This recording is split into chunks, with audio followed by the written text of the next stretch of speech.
Good evening everyone. चलो आज हम क्या स्टार्ट करेंगे, आज हम पढ़ेंगे मोनोटोनिसिटी के बारे में, जो हमारा एप्लीकेशन ऑफ डेरिवेटिव्स का कौन सा टॉपिक, मोनोटोनिसिटी। तो फर्स्ट ऑफ ऑल मोनोटोनस मतलब क्या होता है, मोनोटोनिसिटी मतलब क्या होता है, ठीक है। क्या पढ़ने वाले हैं हम, मोनोटोनिसिटी।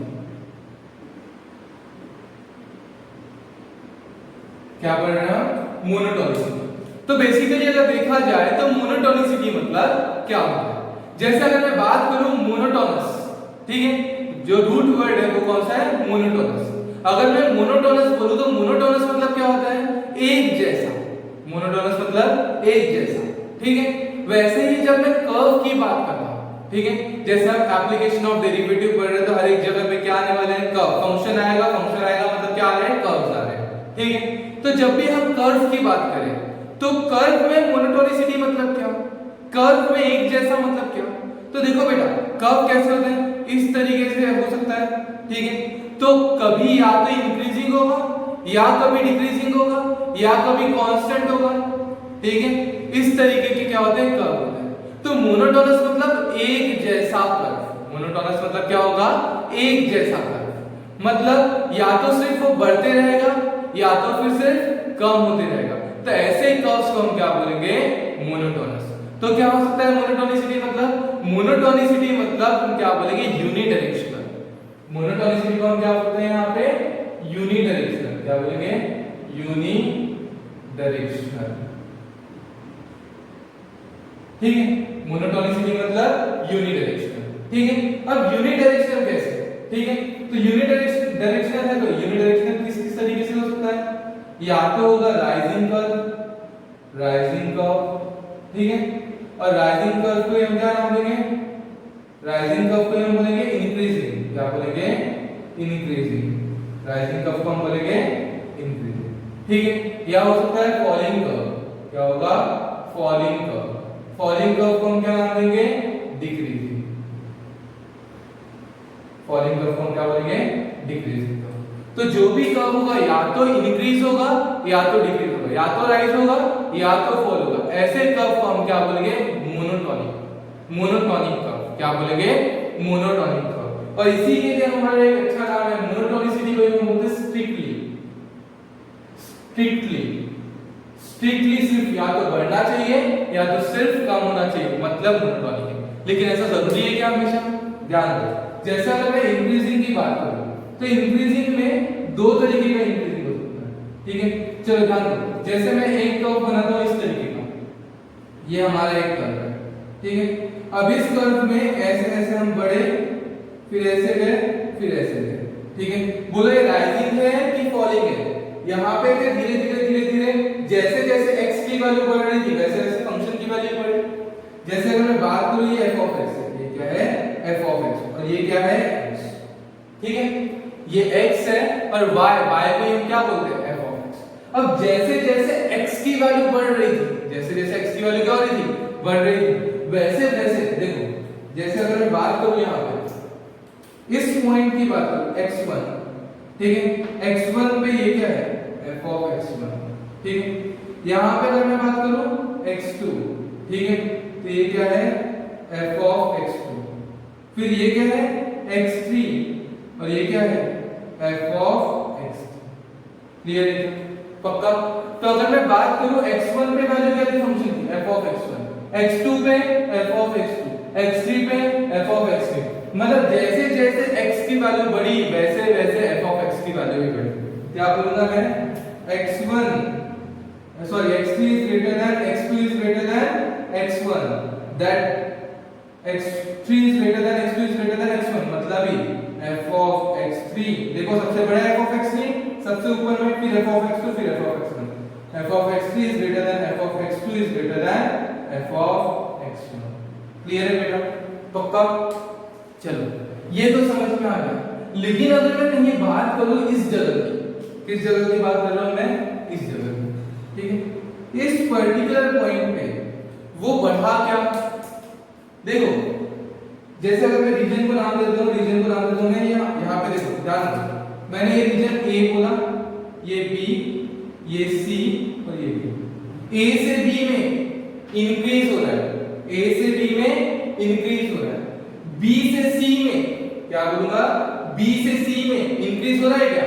नहीं, बी से सी में कांस्टेंट है और सी से डी में फिर से बढ़ेगा, तो मैं क्या बोलूंगा, बी से सी में, बी से C for long duration, for long duration या long interval, for long interval the graph is constant, the graph is constant. Long interval के लिए ग्राफ कैसा था बेटा? कांस्टेंट।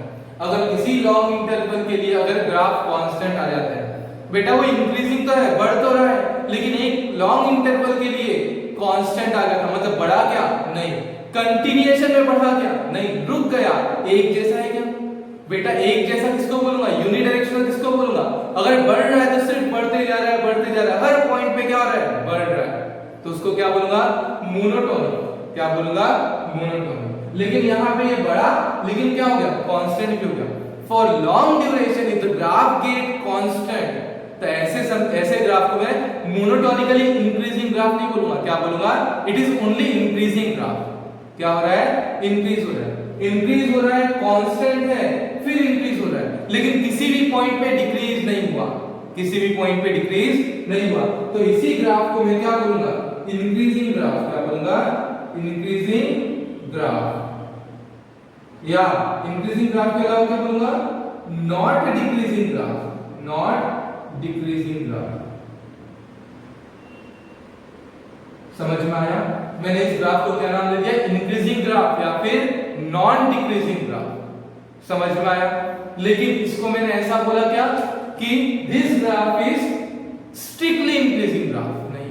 तो दो तरीके के होंगे, increasing graph, non decreasing graph. ये एक पैटर्न हो गया, और दूसरा पैटर्न बनेगा हमारा स्ट्रिक्टली इंक्रीजिंग ग्राफ, मतलब जो किसी भी पॉइंट पे रुका नहीं, जो कंटिन्यूएशन में चलते गया, चलते गया, चलते गया। समझ में आया? किसी भी लॉन्ग इंटरवल में कभी जीरो नहीं हुआ। ऐसे ग्राफ को मैं क्या बोलूंगा? Strictly increasing graph, strictly increasing, INCREASIG increasing graph. क्या बोलूंगा? स्ट्रिक्टली इंक्रीजिंग ग्राफ, या फिर और मोनोटोनिकली इंक्रीजिंग ग्राफ। समझ में आया बेटा? ये क्या होगा? स्ट्रिक्टली इंक्रीजिंग ग्राफ या फिर मोनोटोनिकली इंक्रीजिंग ग्राफ। अब कैसे? ध्यान रखना है, जैसे अगर मैं यहाँ पे एक ग्राफ ड्रॉ करूं, इस तरीके का ग्राफ है, ठीक है, ये x हो गया, ये हो गया हमारा f of x, ठीक है, और मैं ऐसा ग्राफ ड्रॉ किया। कैसा ग्राफ ड्रॉ किया? इस तरीके का। अब मुझे बता, इस ग्राफ में ये किसी भी पॉइंट पे रुका क्या?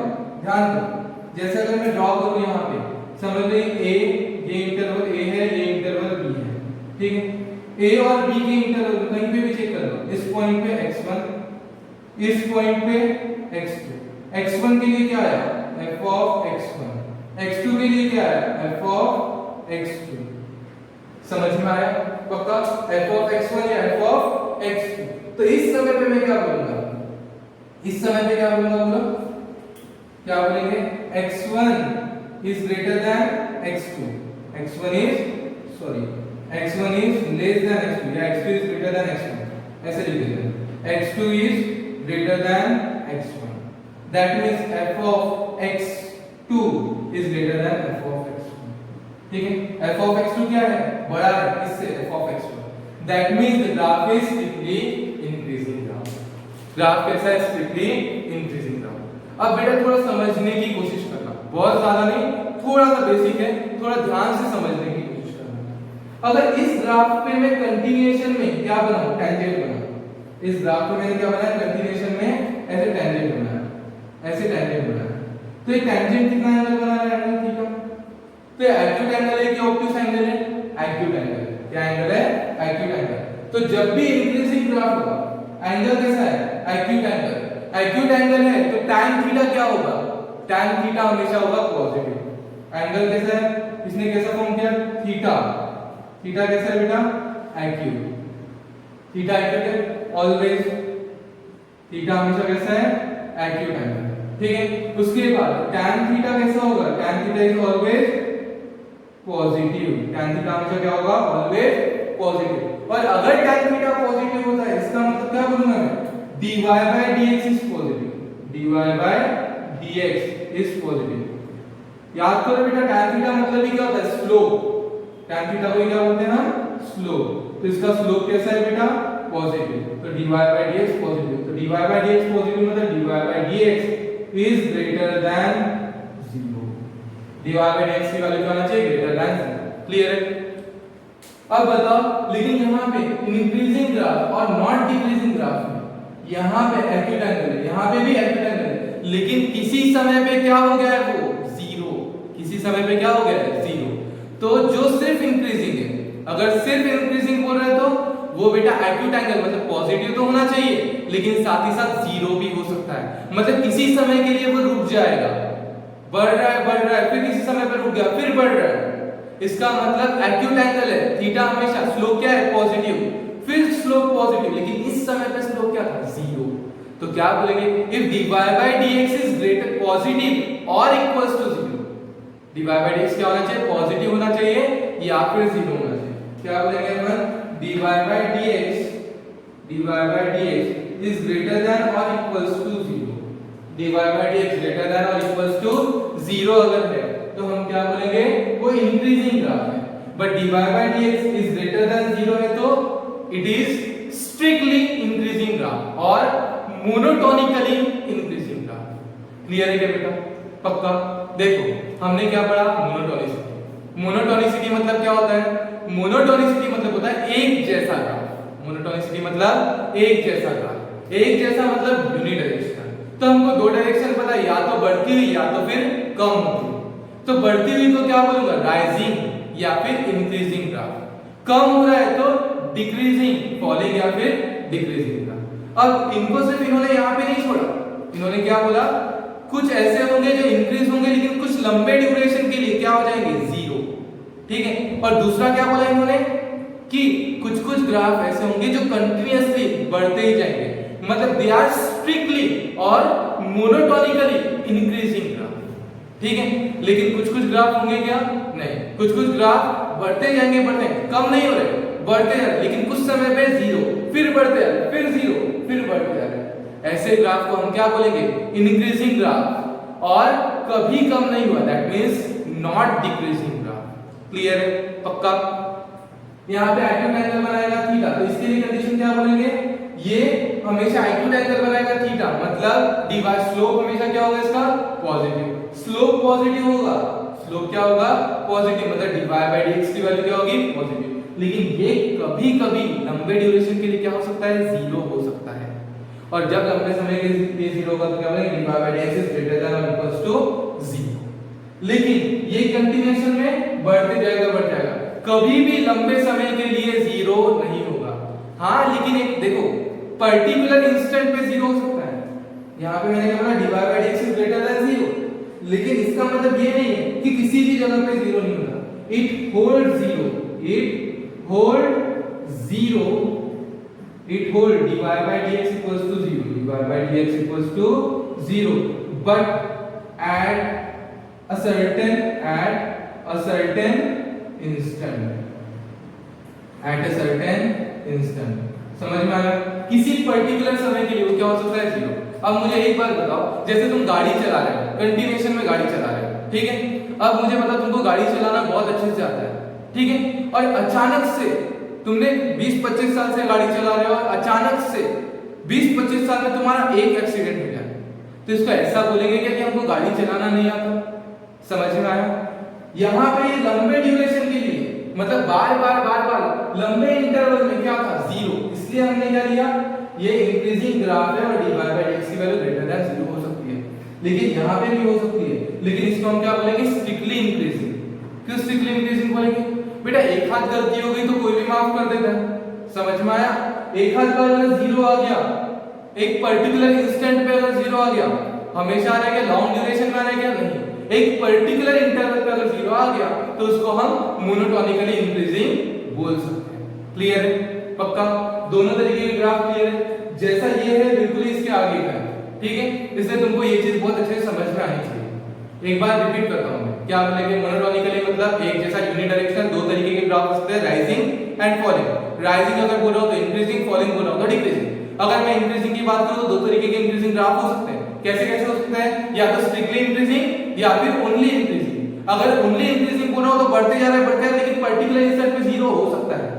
पर्टिकुलर इंस्टेंट पे क्या हो गया, स्लोप जीरो हो गया, मतलब dy by dx is greater than और इक्वल्स टू जीरो। ठीक है, लेकिन यहाँ पे किसी इंस्टेंट पे जीरो हो सकता है, लेकिन ऑलमोस्ट जीरो होगा क्या, नहीं। तो इसलिए हम क्या बोलेंगे, dy by dx is greater than zero. इसके लिए कंडीशन, स्ट्रिक्टली इंक्रीजिंग के लिए कंडीशन क्या लेंगे, dy by dx is greater than zero. Is it clear to all of you, पक्का। चलो आगे बढ़ो फास्ट, एक बार थोड़ा सा 2 मिनट पॉज लेके, 2 सेकंड का पॉज लेके रिकैप करो, उसके बाद हम आगे बढ़ते हैं। ठीक है, हो गया बेटा। चलो अभी हम क्या करेंगे, जैसे हमने पढ़ा राइजिंग कर्व और इंक्रीजिंग कर्व के बारे में, बिल्कुल उसी तरीके से हम किसके बारे में पढ़ेंगे, अभी पढ़ेंगे फॉलिंग कर्व या फिर डिक्रीजिंग कर्व। अब जैसे तुमको ये समझ में आ चुका है तो तुमको डिक्रीजिंग कर्व आराम से समझ में आएगा। ठीक है, फास्ट फास्ट से तुम लोगों को बोलना है, क्या बोल रहे हैं अभी हम, डिक्रीजिंग कर्व। क्या बोल रहे हैं हम, डिक्रीजिंग। तो डिक्रीजिंग में कितने तरीके के डिक्रीजिंग हो सकते हैं, 2 तरीके के डिक्रीजिंग हो सकते हैं। कौन कौन से 2 तरीके के डिक्रीजिंग होंगे, सबसे पहले अगर मैं बात करूं तो पहला होगा स्ट्रिक्टली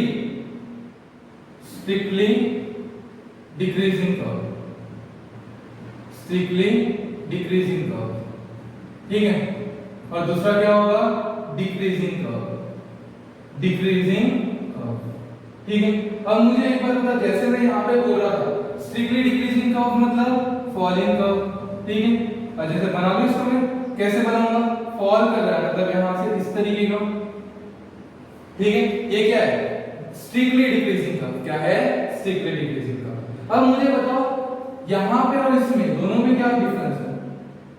जैसे अगर मैं दोनों की बात करूं, यहाँ पे इस तरीके का, इस तरीके का, इस तरीके का, क्या बोलेंगे, यहाँ पे डिक्रीज हो रहा है, क्या हो रहा है, डिक्रीज हो रहा है, और यहाँ पे रुक गया, लेकिन बढ़ा क्या, नहीं बढ़ा, नहीं मतलब नॉट इंक्रीजिंग। डिक्रीजिंग कर्व को क्या बोलूंगा, not increasing, not increasing. Decreasing curve को क्या बोलेंगे, not increasing curve. Decreasing curve और नॉट इंक्रीजिंग कर्व। ठीक है, तो ये हो गया f ऑफ x और ये हो गया f ऑफ, सॉरी ये हो गया x। वैसे यहाँ पे भी f ऑफ x और ये हो गया x। अब मुझे एक बात बताना, जैसे अगर मैं यहाँ पे पहले x1 लूं, ठीक है, x1 के लिए value f of x1, x2 के लिए वैल्यू f ऑफ x2। अब मुझे बताओ यहाँ पे x1 बड़ा है कि x2 बड़ा है, पहले x1 बाद में x2, क्या बोलेंगे, x2 is greater then x1। x2 क्या है, बड़ा है, किससे बड़ा है, x1। अब मुझे बता f ऑफ x1 बड़ा है कि f ऑफ x2 बड़ा है, f ऑफ x2 बड़ा है या f ऑफ x1 बड़ा है, क्या बोलेंगे, f of x1 is greater then f of x1। मतलब ध्यान दो, जैसे जैसे x की वैल्यू बढ़ रही है, पहले x की वैल्यू कम थी तो ज्यादा वैल्यू थी, अब वैल्यू बढ़ी तो f ऑफ x की वैल्यू क्या हुई, कम। मतलब ये क्या है, डिक्रीजिंग कर्व। क्या बोलेंगे इसको, स्ट्रिक्टली डिक्रीजिंग कर्व। ठीक है, अब मुझे एक बात बताओ, जैसे अगर मैं यहाँ पे वैल्यू लूं, जैसे इधर नहीं लिया था उस तरीके से हम यहाँ पे लेते हैं। x1 के लिए वैल्यू क्या है, x1 के लिए वैल्यू है f ऑफ x1। ठीक है, x2 के लिए वैल्यू क्या है, f ऑफ x2। ठीक है, x3 यहाँ पे ले लूं मैं तो इसके लिए वैल्यू क्या है, f ऑफ x3। ठीक है, और ये दोनों कैसे बेटा, इक्वल। वैसे x2 और x3 इक्वल है क्या, नहीं। ठीक है, और यहाँ पे x4 लूं तो x4 के लिए वैल्यू क्या है, x4 के लिए वैल्यू है हमारी f ऑफ x4। मतलब फंक्शन की वैल्यू यहाँ पर क्या हो गई, कांस्टेंट हो गई, लेकिन कम बढ़ी क्या, नहीं, कम होते जा रही है लेकिन एक समय पे रुक गई, लेकिन बढ़ी क्या, नहीं। मतलब ये क्या है, डिक्रीजिंग कर्व और नॉट इंक्रीजिंग कर्व। लेकिन यहाँ पर हर समय तुम देखो तो हर समय वैल्यू क्या हो रही थी, बढ़ रही थी। हाँ, जैसे अगर मैं यहाँ बात करूँ तो यहाँ पे फंक्शन की वैल्यू क्या हो रही है, बहुत कम, मतलब टेंजेंट क्या आ रही है, 0 हो सकता है। ठीक है, यहाँ पे देखो, यहाँ पे क्या बोला मैंने, ये स्ट्रिक्टली सॉरी डिक्रीजिंग कर्व या फिर नॉट इंक्रीजिंग कर्व है, लेकिन ये कंटिन्यूएशन में इसकी वैल्यू क्या हो रही है, कम होते जा रही है। एक भी समय पे इसकी वैल्यू बढ़ी क्या, नहीं। हाँ, पर्टिकुलर इंस्टेंट पे अगर 0 हो जाए तो मैटर नहीं करता, तो मैटर नहीं करता, लेकिन हर समय में क्या होना चाहिए, डिक्रीज होना चाहिए, हर पॉइंट पे डिक्रीज होना चाहिए, कहीं रुकना नहीं चाहिए। अगर वो कहीं नहीं रुकी, हमेशा कंटिन्यूअसली डिक्रीज होते गई, इसका मतलब क्या बोलेंगे, it is monotonically decreasing curve. क्या बोलेंगे? It is monotonically decreasing curve. लेकिन यहाँ पे क्या हो रहा है? डिक्रीज हो रहा है और रुक भी रहा है, इसको क्या बोलेंगे? Decreasing curve, but not monotonically decreasing curve. Clear है बेटा? अब ध्यान दो, जैसे अगर मैं यहाँ पे टेंजेंट ड्रॉ करूं, हमने इससे पहले टेंजेंट ड्रॉ की थी, अब यहाँ पे टेंजेंट ड्रॉ कर रहा हूं। जैसे अगर मैंने यहाँ टेंजेंट ड्रॉ किया तो वो एंगल कैसा बना है? थीटा। थीटा, तो यहाँ पे थीटा कैसा है? Theta is obtuse angle. Theta कैसा है? Obtuse angle. अगर थीटा ऑब्ट्यूज है, थीटा कैसा है? ऑब्ट्यूज एंगल, तो मैं क्या बोलूंगा? tan theta is tan theta. बोलो सेकंड क्वाड्रेंट में tan थीटा कैसा होता है? नेगेटिव, मतलब स्लोप नेगेटिव। स्लोप नेगेटिव तो सीधा सीधा कंडीशन क्या बोलूंगा? स्लोप नेगेटिव मतलब dy बाय dx की वैल्यू, स्लोप मतलब dy बाय dx, तो dy बाय dx की वैल्यू 0 से छोटी होनी चाहिए। किसी पर्टिकुलर पॉइंट पे 0 के इक्वल हो सकती है, for a particular instant it holds the value 0, but almost क्या होना चाहिए? dy by dx is less than 0, dy by dx is negative, that means less than 0।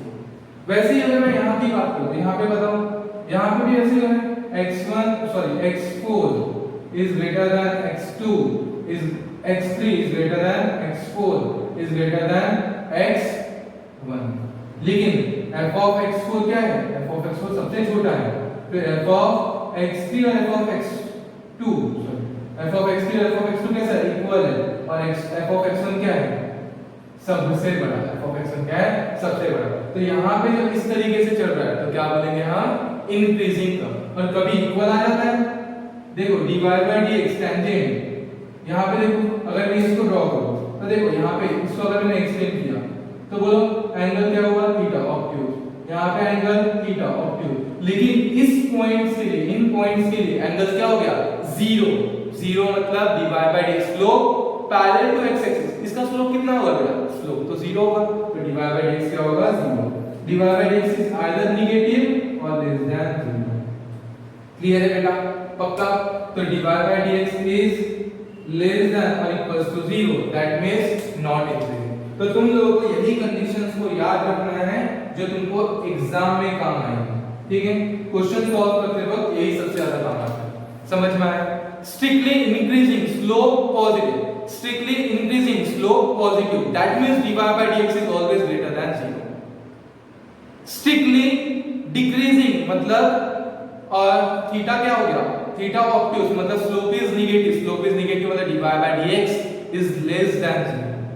Clear है? वैसे ही ओनली इंक्रीजिंग, सिर्फ इंक्रीजिंग ग्राफ मतलब 0 भी हो सकता है, क्या बोलेंगे?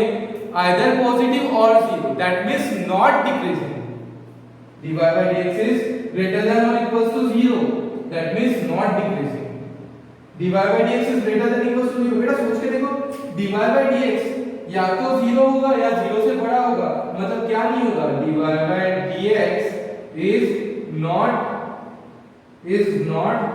less than 0, not less than 0 मतलब 0 होता तो डिक्रीजिंग, not 0 मतलब not decreasing। समझ में आ रहा है? यही सब शब्दों का खेल है।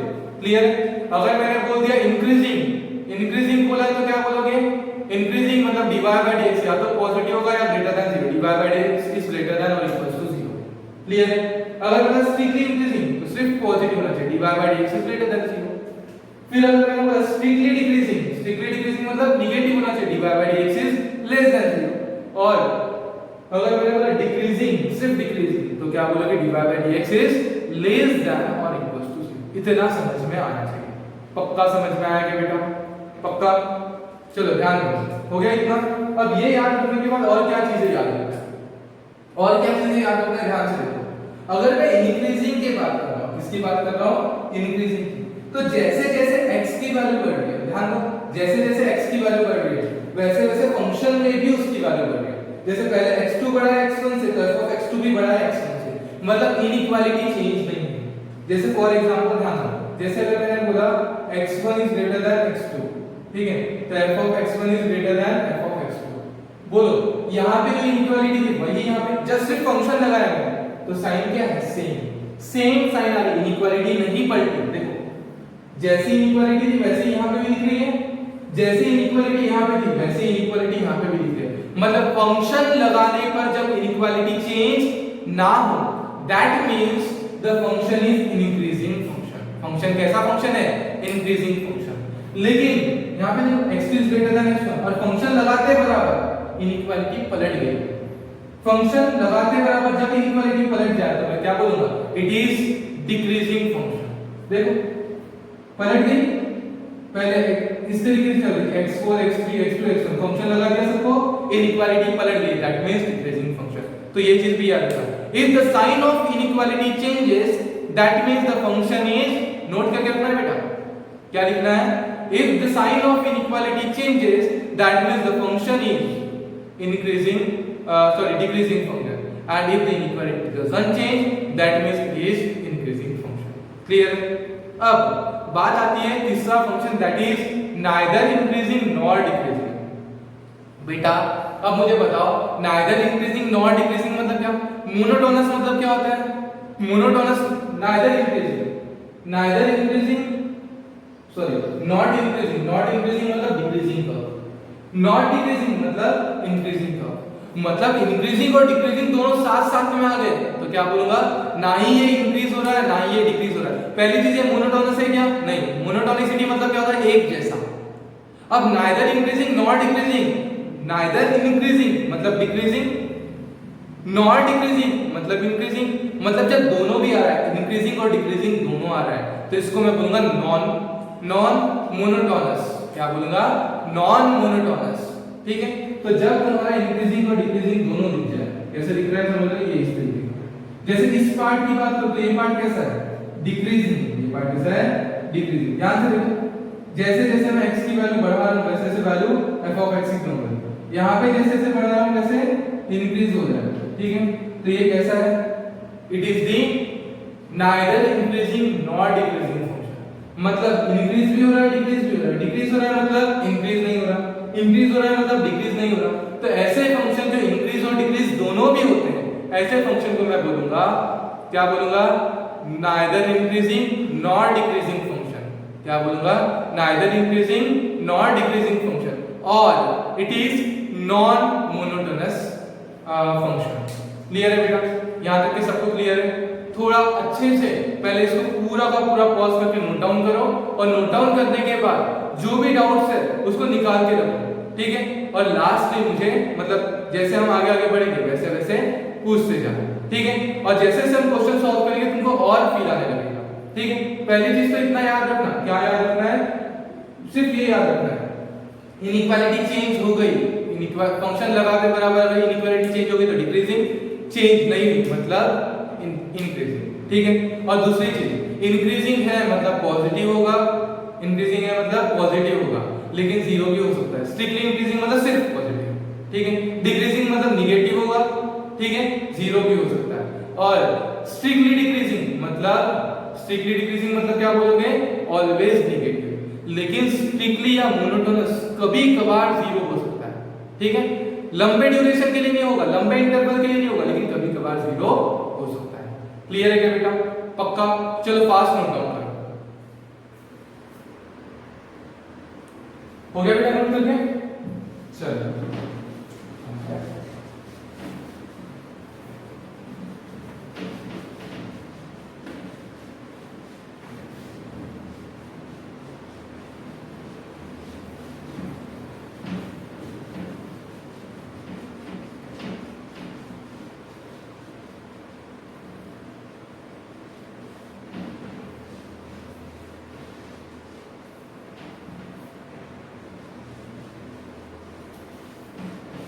चलो हो गया?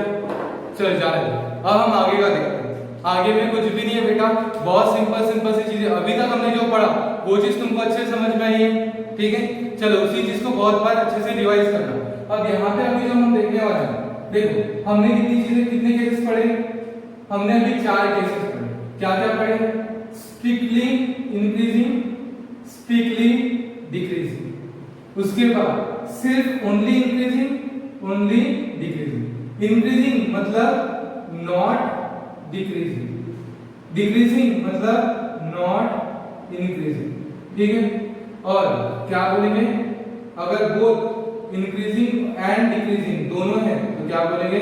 Increasing and decreasing. अगर दोनों भी हैं तो क्या बोलेंगे?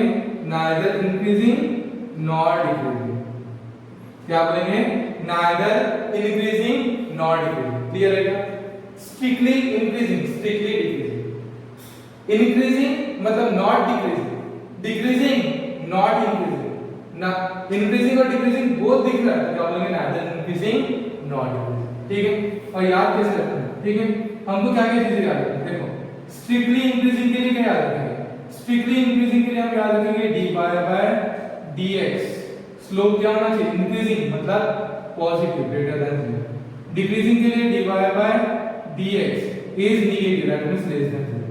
इंक्रीजिंग मतलब पॉजिटिव होना चाहिए, लेकिन कभी-कभी ये क्या हो सकता है? कभी-कभी ये 0 हो सकता है। स्ट्रिक्टली डिक्रीजिंग के लिए dy by dx is negative but 0 हो सकता है।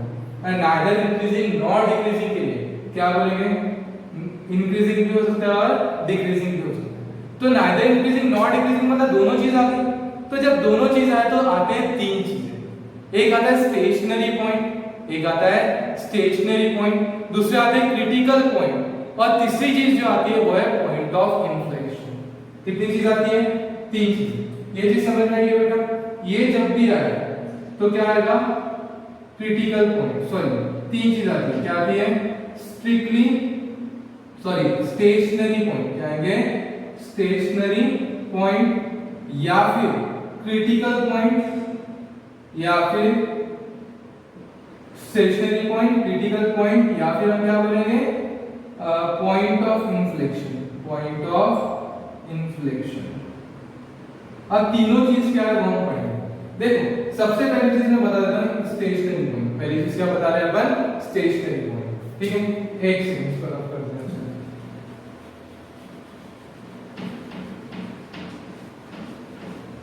ठीक है, सबसे पहले चीज क्या पढ़ रहा हूं? Stationary point. तो स्टेशनरी पॉइंट्स में क्या होता है? ठीक है, अब देखो, जैसे हमने क्या किया, यहाँ पे एक ऐसा ग्राफ बना दिया, इस तरीके का ग्राफ बनाया। ठीक है, अब अगर मैं ड्रॉ करूं यहाँ पे x1 के लिए क्या था? f of x1, x2 f of x2, x3 f of x3, x4 f of x4, x5 f of x5। मतलब अगर मैं यहां से यहां की बात करूं तो ये क्या होगा? देखो, जब मैं यहां से यहां की बात कर रहा हूं, x2 से लेके x5 तक की बात कर रहा हूं, x2 से लेके सॉरी ये लेता हूं x7 की, ठीक है, x2 से x7 की बात कर रहा हूं, तो ये जो मिल रहा मुझे, ये जो है ये क्या है? Change in x। ये क्या है? Change in x। समझ में आया? ये क्या है? Change in x। और जब मैं यहां से यहां गया, इसमें चेंज कितना है? सिर्फ इतना सा चेंज आया। ये क्या है? Change in y। मतलब dy थोड़ा सा ही बदला। जब मैं x को बहुत तेजी से बढ़ा रहा हूं, बहुत नंबर से बढ़ा रहा हूं, तब भी y थोड़े से चेंज हो रहा है। समझ में आया? क्या बोला मैंने? dy by dx मतलब rate of change of y with respect to x। Rate of change of y with respect to x क्या है? बहुत छोटा है। क्या है? Very very small, very very small. ठीक है, बहुत छोटा है मतलब क्या करूंगा? dy by dx is almost equal to 0। क्या बोलूंगा? dy by dx is almost equal to 0। समझ में आया? और जब dy by dx 0 आ रहा है तो ऐसे पॉइंट्स को मैं बोलूंगा स्टेशनरी पॉइंट। क्या बोलूंगा? Stationary points. तो जब भी मुझे स्टेशनरी पॉइंट्स निकालना है तो मैं क्या लूंगा? dy by dx को 0 दे दूंगा। समझ में आया? स्टेशनरी पॉइंट मतलब जहां पर चेंज बहुत कम हो रहा है, y में जो चेंज हो रहा है x के रिस्पेक्ट में वो इतना छोटा है कि ऑलमोस्ट 0 के इक्वल है। तो जब ऐसा हो रहा है, change in y with respect to x is very very small, that means points are called as stationary point। उस वक्त पॉइंट्स को मैं क्या बोलूंगा? Stationary point. सेम ऐसे क्रिटिकल पॉइंट। क्रिटिकल पॉइंट मतलब क्या? जब dy by dx क्या बोलूंगा? ये हो गया तुम्हारा स्टेशनरी पॉइंट। क्लियर है? क्रिटिकल पॉइंट कब बोलूंगा? जब dy by dx is equals to 0 और dy by dx does not exist। dy by dx exist हो रहा है क्या? नहीं। जब ऐसा कुछ हो रहा है क्या हो रहा है, dy by dx की वैल्यू या तो 0 है या फिर dy by dx एग्जिस्ट ही नहीं कर रहा, dy by dx एग्जिस्ट नहीं कर रहा। कैसे, जब हमने देखा है if tangent is parallel to y axis, इसका मतलब tangent अगर y axis को पैरेलल तो इनफाइनाइट स्लोप हो गया, एंड इट डज, इसका मतलब इट डज नॉट एग्जिस्ट। समझ पाए? तो क्रिटिकल पॉइंट मतलब क्या होता है, क्रिटिकल पॉइंट मतलब होता है dy by dx या तो 0 होना चाहिए या फिर does not exist, या फिर does not exist। और does not exist जनरली क्या होता है, एंड शार्प पॉइंट्स, जहां पे पॉइंट बहुत शार्प हो वहां पे क्या होगा, dy by dx does not exist। Clear है? तीसरी चीज जो है वो है पॉइंट ऑफ इन्फ्लेक्शन। तीसरी चीज क्या है, point of inflection. Point of inflection मतलब ऐसा होता है the point at which curve change its concavity। ठीक है, क्या बोलेंगे, the point at which curve changes its concavity। जब वो अपनी कॉन्केविटी को क्या कर रहा है, चेंज कर रहा है। ध्यान से सुनना बेटा, जैसे अगर हमने sin x का ग्राफ देखा है, क्या देखा है, sin x का ग्राफ यहां से शुरू होता है इस तरीके से, फिर इस तरीके से। अब मुझे बताओ पहले क्या था, इस तरीके से, फिर इस तरीके से। तो मुझे बताओ इस पॉइंट को उसने क्या किया, पहले इस तरीके से था, अब इस तरीके से। मतलब कॉन्केविटी पहले डाउनवर्ड थी, अब कॉन्केविटी का है अपवर्ड। तो जिस पॉइंट पे उसकी कॉन्केविटी क्या हुई, चेंज हुई, जिस पॉइंट पे उसकी कॉन्केविटी क्या हुई, चेंज हुई, उस पॉइंट को मैं बोलूंगा point of inflection. The point at which the curve changes it's concavity, तो उस पॉइंट को मैं क्या बोलूंगा, पॉइंट ऑफ इन्फ्लेक्शन। क्लियर है बेटा? तो मुझे बताओ नाइदर इंक्रीजिंग नॉर डिक्रीजिंग, इसको क्या बोलूंगा, देखो इस पॉइंट पे अगर मैं बोलूं तो डिक्रीजिंग, फिर इस पॉइंट पे बोलूं तो इंक्रीजिंग, फिर डिक्रीजिंग, पहले इंक्रीजिंग डिक्रीजिंग, इस तरीके का चल रहा है। समझ में आया? तो ये कैसा ग्राफ है, ये ग्राफ है इंक्रीजिंग एंड डिक्रीजिंग, मतलब नाइदर इंक्रीजिंग नॉर डिक्रीजिंग, इसका मतलब नॉन मोनोटोनस ग्राफ। क्लियर है क्या बेटा? पक्का? चलो ध्यान दो। तो ये हो गया नॉन मोनोटोनस ग्राफ। तो स्टेशनरी पॉइंट समझ में आया सब लोगों को? स्टेशनरी पॉइंट क्या होते हैं, जब y में जो चेंज आ रहा है वो बहुत छोटा हो as compared to change in x, y बहुत थोड़ा सा चेंज हो किसके रिस्पेक्ट में, x के रिस्पेक्ट में, तो उसको मैं क्या बोलूंगा, स्टेशनरी पॉइंट। क्या बोलूंगा, stationary point. That means dy by dx को क्या ले लूंगा, 0। अगर dy by dx या तो 0 है या फिर डज नॉट एग्जिस्ट है, इसका मतलब क्रिटिकल पॉइंट। और जब वो अपनी कॉन्केविटी को चेंज करेगा उस पॉइंट को मैं बोलूंगा पॉइंट ऑफ इन्फ्लेक्शन। क्लियर है क्या? अब मैंने अगर ऐसा बोला all critical points are stationary points, correct है क्या?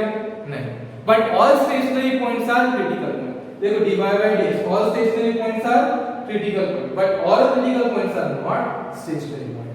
क्लियर है? पक्का यहां तक क्लियर है? चलो अब एक बहुत सिंपल सी चीज जो इससे पहले पढ़ी थी उसी को मैं बता देता हूं। ठीक है, जैसे अगर चार केस बता देता हूं। ठीक है, जैसे अगर मैंने बोला a point at x = a, देखो x = a पे मतलब कितनी वैल्यू होती है, एक वैल्यू होती है a, उसके बाद a से थोड़ी बड़ी a + h, दूसरी होती है a - h। क्लियर? एक a - h, a और a + h।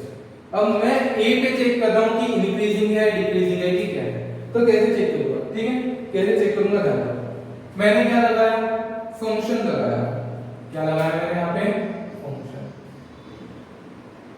जैसे ही मैंने फंक्शन लगाया, अब मुझे पता अगर मेरे पास जो वैल्यू आ रही है वो इस तरीके की आ रही है, ये छोटा था, ये बड़ा था, ये उससे बड़ा था, तो साइन भी फंक्शन लगाने पर भी वैसे ही चल रहा है। तो ये क्या है, स्ट्रिक्टली इंक्रीजिंग, स्ट्रिक्टली इंक्रीजिंग। समझ में आएगा? पहले सबसे छोटा कौन है, a - h, उससे बड़ा a, उससे बड़ा a + h। ठीक है, फंक्शन लगाने पर भी इनइक्वालिटी वैसे ही चल रही है, मतलब स्ट्रिक्टली इंक्रीजिंग। लेकिन यहीं पर अगर मैं इक्वल्स टू लगा देता, क्या लगा देता, इक्वल्स टू, तो जैसे ही मैं इक्वल्स टू लगा तो वहां पे क्या था, इंक्रीजिंग, क्या था, क्लियरली इंक्रीजिंग, क्योंकि कभी 0 भी हो सकता है। ठीक है, चलो वैसे ही अगर मैंने बोला था a - h, a + h, अब मैंने यहां पर देखो ये सबसे छोटा, उससे बड़ा, उससे बड़ा। अब मैंने क्या किया, यहां पर जैसे ही फंक्शन लगाया, जैसे क्या लगाया, फंक्शन लगाया। तो फंक्शन लगाने पर वैल्यूज क्या आ गई, इनइक्वालिटी चेंजेस। इनइक्वालिटी चेंजेस तो स्ट्रिक्टली डिक्रीजिंग। इनइक्वालिटी चेंज क्या तो स्ट्रिक्टली डिक्रीजिंग, ठीक है। लेकिन जब इसके साथ इक्वल्स टू भी आ गया तो क्या बोलेंगे, सिर्फ डिक्रीजिंग। क्या बोलेंगे, डिक्रीजिंग। यही है जो हमारे काम में आएगा। क्लियर है क्या, पक्का? चलो ध्यान से बेटा, क्या क्या पढ़े हमने, मोनोटोनिसिटी। मोनोटोनिसिटी मतलब यूनिडायरेक्शनल। यूनिडायरेक्शनल में पॉजिटिव इंक्रीजिंग हो सकता है, डिक्रीजिंग हो सकता है। इंक्रीजिंग में स्ट्रिक्टली इंक्रीजिंग, इंक्रीजिंग डिक्रीजिंग में स्ट्रिक्टली डिक्रीजिंग और डिक्रीजिंग, ठीक है। उसके बाद हमने ये पढ़ा, स्ट्रिक्टली इंक्रीजिंग है तो dy by dx greater than 0, strictly decreasing है तो dy by dx is less than 0, negative, ठीक है। उसके बाद अगर डिक्रीजिंग है तो लेस देन इक्वल्स टू 0 और इंक्रीजिंग है तो ग्रेटर देन इक्वल्स टू 0। फिर हमने क्या पढ़े कि अगर इनइक्वालिटी की साइन पलट जाती है, जैसे x की वैल्यू है उसके अकॉर्डिंगली अगर इनइक्वालिटी की साइन क्या हो जाती है, पलट जाती है, चेंज हो जाती है, दैट मींस डिक्रीजिंग ग्राफ, ठीक है। अगर पलटने के बाद इक्वल्स टू की साइन नहीं दिखे तो स्ट्रिक्टली डिक्रीजिंग, और पलटने के बाद इक्वल्स टू की भी साइन दिखे तो इट इज डिक्रीजिंग, ठीक है। वैसे ही अगर साइन चेंज नहीं हुई मतलब इंक्रीजिंग है, ठीक है। अगर बढ़ने मतलब साइन चेंज नहीं हुई और इक्वल्स टू भी दिख रहा है तो क्या बोलेंगे, इंक्रीजिंग, और इक्वल्स टू नहीं दिख रहा है तो strictly increasing. That means strictly increasing मतलब मोनोटोनिकली इंक्रीजिंग, क्लियर है। उसके बाद हमने क्या पढ़े, 3 point, stationary point, critical point और point of inflection. Neither increasing not decreasing मतलब क्या होता है, नाइदर इंक्रीजिंग नॉट डिक्रीजिंग मतलब दोनों भी होगा, या इंक्रीज भी होगा डिक्रीज भी होगा। अगर दोनों चीज दिखने लगे हमको इंक्रीजिंग डिक्रीजिंग तो क्या बोलेंगे, इंक्रीजिंग डिक्रीजिंग। अगर दोनों भी चीज तुमको दिखने लगे तो हम क्या बोलेंगे इसको, नाइदर इंक्रीजिंग नॉट डिक्रीजिंग। बेटा कांस्टेंट नहीं होता, नाइदर इंक्रीजिंग नॉट डिक्रीजिंग मतलब कांस्टेंट नहीं मानना है, लिख के रख लो, बुक में भी काफी बार दिया होता है। नाइदर इंक्रीजिंग नॉट डिक्रीजिंग मतलब कांस्टेंट नहीं, it doesn't mean constant, it does not mean constant, ठीक है। कांस्टेंट एक अलग तरीका होगा, ये कांस्टेंट नहीं। जैसे एग्जांपल के लिए अगर मैं बोलूं, जैसे अगर मैंने बोल दिया sin x, x equals to sin x, यही वाला एग्जांपल है, x equals to sin x, ठीक है। ये 0 यहां पे पाई बाय 2, ये पाई 3 पाई बाय 2 और ये 2 पाई। अब मैंने अगर तुमको बोल दिया 0 से पाई बाय 2 के बीच में इंक्रीजिंग है, डिक्रीजिंग है, स्ट्रिक्टली इंक्रीजिंग है, स्ट्रिक्टली डिक्रीजिंग है, बोलो 0 से पाई बाय 2 के बीच में, 0 से पाई बाय 2 के बीच में मुझे तो ऐसा समझ में आ रहा है कि ये राइज हो रहा है, राइज हो रहा है मतलब इंक्रीजिंग है, और कहीं कांस्टेंट नहीं हुआ मतलब स्ट्रिक्टली इंक्रीजिंग है। कैसा है, स्ट्रिक्टली इंक्रीजिंग। लेकिन बेटा ध्यान दो, यहाँ पे 0 हुआ था, यहाँ पे 0 हुआ था, ऐसे टेंजेंट बनाऊंगा dy by dx स्लोप 0 आ जाएगा उसका। लेकिन मुझे एक बात बताओ, ये लंबे इंटरवल के लिए कि शॉर्ट इंटरवल के लिए, तो क्या बोलूंगा, स्ट्रिक्टली इंक्रीजिंग। शॉर्ट इंटरवल के लिए तो कंसीडरेबल है, क्या बोलेंगे, स्ट्रिक्टली इंक्रीजिंग। तो 0 से पाई बाय 2 के बीच में sin x is between 0 to pi by 2। Example है बेटा, जैसे अगर मैं बोल रहा हूं बिटवीन 0 टू पाई बाय 2, क्या बोला मैंने, 0 से पाई बाय 2, इस इंटरवल में क्या बोलूंगा, 0 से पाई बाय 2 के इंटरवल में स्ट्रिक्टली इंक्रीजिंग, स्ट्रिक्टली इंक्रीजिंग। 0 से सॉरी पाई बाय 2 से पाई के बीच में, पाई बाय 2 से पाई के बीच में स्ट्रिक्टली डिक्रीजिंग, ठीक है। और मैंने अगर 0 से पाई के बीच में बोला तो 0 से पाई के बीच में कांस्टेंट है क्या, नहीं, 0 से पाई के बीच में बढ़ा भी और कम भी हुआ, increasing and decreasing both, that means it is neither increasing nor decreasing. समझ में आया, it is neither increasing nor decreasing. Clear है क्या बेटा सबको, पक्का। उसके बाद हमने पढ़े थे point, stationary point. What do you mean by stationary point, जब y थोड़ा सा ही बढ़े, x को बहुत बढ़ाने पर y अगर माइनर सा बढ़ रहा है, that means dy by dx का रेट क्या है, बहुत कम है, that means almost equals to 0, ठीक है। तो dy by dx जब 0 हो जाए तो हमको क्या मिलेंगे, स्टेशनरी पॉइंट। क्रिटिकल पॉइंट मतलब dy by dx या तो 0 हो जाए या फिर एग्जिस्ट ही ना करे, तो उसको क्या बोलूंगा मैं, उसको बोलूंगा क्रिटिकल पॉइंट। और डज नॉट एग्जिस्ट का होता है जहां पे टेंजेंट पैरेलल हो जाए, किसको पैरेलल हो जाए, y एक्सिस, ठीक है। और तीसरा point of inflection. Point of inflection क्या था, जहां पे कर्व क्या करे, अपनी कॉन्केविटी को चेंज करे, ठीक है, उस पॉइंट को क्या बोलूंगा, पॉइंट ऑफ इंफ्लेक्शन, ठीक है। पूरा का पूरा जितना भी हमारा मोनोटोनिसिटी था वो इतना पार्ट है, इसके ऊपर क्वेश्चन हम नेक्स्ट लेक्चर में डिस्कस करेंगे। उससे पहले ये सारी चीजें तुम्हारी बहुत अच्छे से प्रिपेयर हो जानी चाहिए। सो नोट इट डाउन और बहुत अच्छे से पढ़ाई करो, ठीक है? चलो, थैंक यू।